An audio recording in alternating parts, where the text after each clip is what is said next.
Bon, alors, de l'habitacle de mon Corsair 750D. Donc il y aura des gens qui parlent en même temps pendant la petite vidéo. C'est des joueurs de la Phoenix. Donc du coup, le problème c'est que mon boîtier étant tellement grand, et vu la place qu'il prend, je vais remettre donc la carte que j'ai recommandée. La Maximus 7 Hero, je l'ai eu de Singapour. Donc du coup, la Maximus 7, toute belle, toute plastifiée. Vu que ma seconde, l'original, qui a été explosée par le petit chat Spyro, on la remonte à l'écran. Au niveau du socle, elle s'est fait baiser. On est reparti. On y va tranquillou.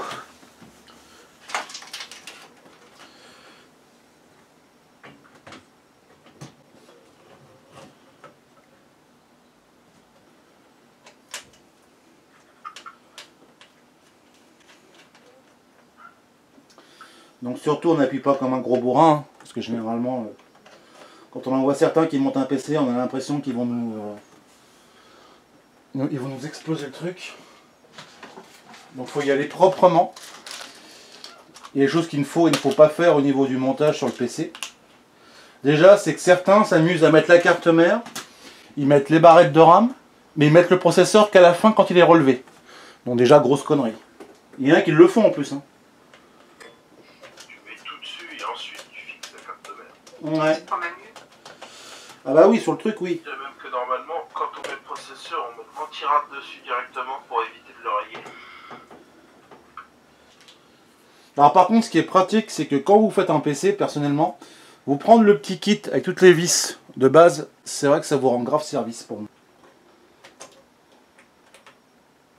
On retire gentiment le socle qui est là. Toujours le petit rappel tout con pour les personnes qui n'y connaissent pas. C'est décrié. Non, pour le pros. Parce que des fois, je l'ai vu, j'ai vu des mecs qui ont monté un PC qui comprennent toujours pas ça. Attends, je verrai. Attends, ça c'est chiant.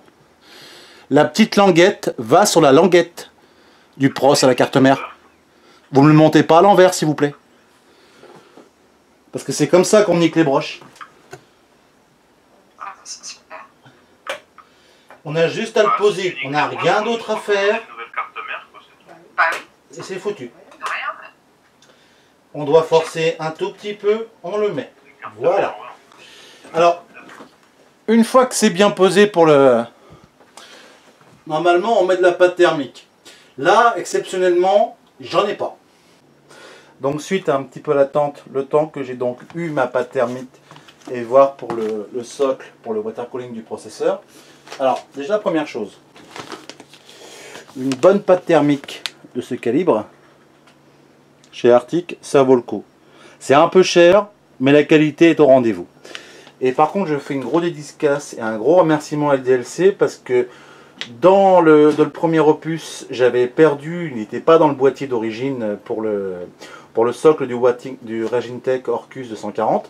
Ils me l'ont redonné gratos. Donc franchement, je dis merci. C'est vraiment une très grosse gentillesse. Donc du coup, je vais pouvoir donc le brancher.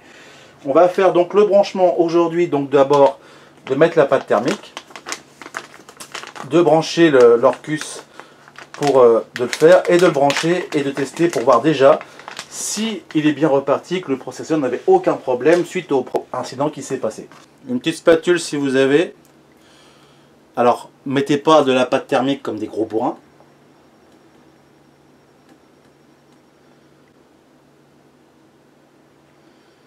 Voilà, ni plus ni moins. Hein. On vous demande pas de tartiner le sujet, faut pas de l'excessif. On peut l'étaler gentiment. On ne déborde pas à l'extérieur, bien évidemment. Donc là, on est pas mal. Voilà. On va pas trop en abuser, c'est parfait. Alors du coup, vu que c'est assez malléable, on va le mettre comme ça. Voilà.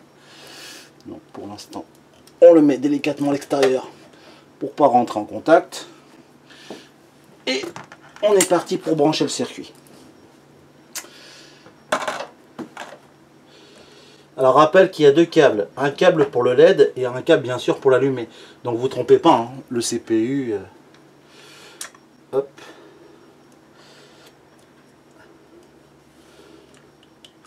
Hop.